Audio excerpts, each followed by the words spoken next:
All right, sports fans, how's everybody out there doing? William Martin coming at you one more time here on YouTube with another edition of the 300 Pounds of Sports Knowledge Podcast. Now, according to several news outlets in the New York area, shortstop Francisco Lindor and the New York Mets are still far apart on a contract extension. Now, recently the Mets offered Lindor 10 years for $325 million, while Lindor and his camp are looking for 12 years and $385 million. Now, this offseason, the Mets acquired Lindor from Cleveland, and they were hopeful, and they still are hopeful, to make him one of the cornerstones of their franchise. Now, in 6 seasons in Cleveland, Lindor was a four-time All-Star, and he has morphed into one of the better all-around players in baseball. Now, the way things look, Lindor is betting on himself, and he's really rolling the dice as he looks like he's willing to play out the season, which could be a high risk, high reward for the Mets. And I say that from the standpoint as far as a high risk, high reward, because this guy could play so great that the $325 that you offered him might end up being $375, $400 million, especially if you get another big market team involved. So you look at it right now.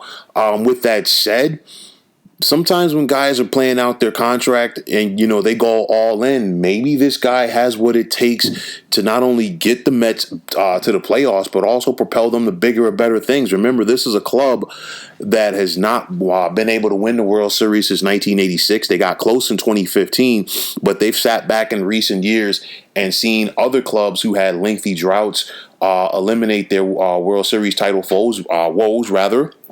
We saw the Los Angeles Dodgers win last season for the first time since 1988. We also saw the Kansas City Royals beat the Mets in 2015 in the World Series, and that was their first title since 1985. So you look at it like that. Maybe Lindor has what it takes to get the Mets over the hump. We'll have to wait and see.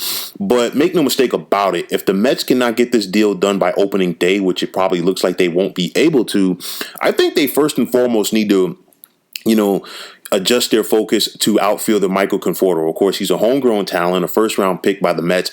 And let's not forget, Michael Conforto was represented by Scott Boras. And, of course, we know what Scott Boras and negotiating means in free agency. So if you were the Mets and you have an opportunity to get a deal with Boras done before his client in Conforto reaches free agency, you get it done.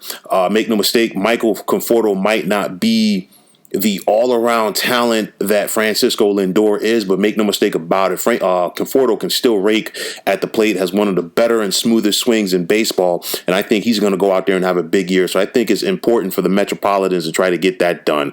But getting back to Lindor, even if he plays it out right now, the Mets are only betting against themselves, as no other team can negotiate with Lindor. And even when the season is over, they would still have that exclusive window to try to get a deal done.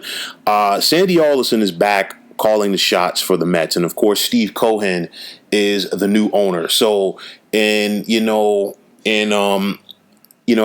opposed to how things have changed in recent years, of course, we remember what the Mets were under the Wilpons. I don't even think the Wilpons would have, number one, executed the trade for Lindor and even came close to offering him such a big contract like Cohen and Alderson have. So it's a situation now where I think cooler heads are going to prevail in this. I think what happens is, Cohen's going to back away from the table, as are Lindor's representatives. Might not get done right now, but I think the only way this gets done during the season is if Cohen comes back and Alderson comes back and they give Lindor's camp a deal that they simply cannot refuse. We'll have to wait and see what happens on that. But I think, make no mistake about it, Lindor is definitely going to ball out this season. You're talking about a guy that in the last 3 full seasons in Cleveland, he hit 33 home runs in 2017, 38 more in 2018, and 32 more in 2019. Of course, last season wasn't a full year around Major League Baseball, but I think, they're going to get it done. The Mets did not give up as much as they did to go out there and just have Lindor as a rental. I think this owner in Cohen is all in as far as winning a World Series, and on top of that, he's all in as far as showing, he's willing to do whatever it takes. And I think he's already shown that by offering Lindor $325 for 10 years. But make no mistake about it. Initially, Lindor could come out of this looking like the enemy to a New York fan base that he's attempting to ingratiate himself to, because I think part of this is the Mets putting it out there and saying, hey, listen, we did our part to try to keep this guy happy. And of course, the average fan is going to see that and say, well, how can you turn down $325 million? But Lindor's and his people feel his value is a little bit more than that. So, they're willing to play the dice. We'll have to wait and see what happens. They saw the deals that the likes of Manny Machado got. Fernando Tatis got in his deal with the Padres as well. And, they feel like they're in that camp. So we'll have to wait and see what happens. Negotiations always take time. It's always easier said than done, but this is far from over. And even if it does not get done before opening day, the Mets are still going to go out there under Cohen at least and do whatever it takes to keep a competitive team on the baseball diamond. So folks, that is going to wrap it up. And as always, I want to take this time out to thank you for tuning into the 300 Pounds of Sports Knowledge podcast. I want to take this time out to thank all of you fine fans out there for tuning in. And if you have not already, please feel free to subscribe to this channel.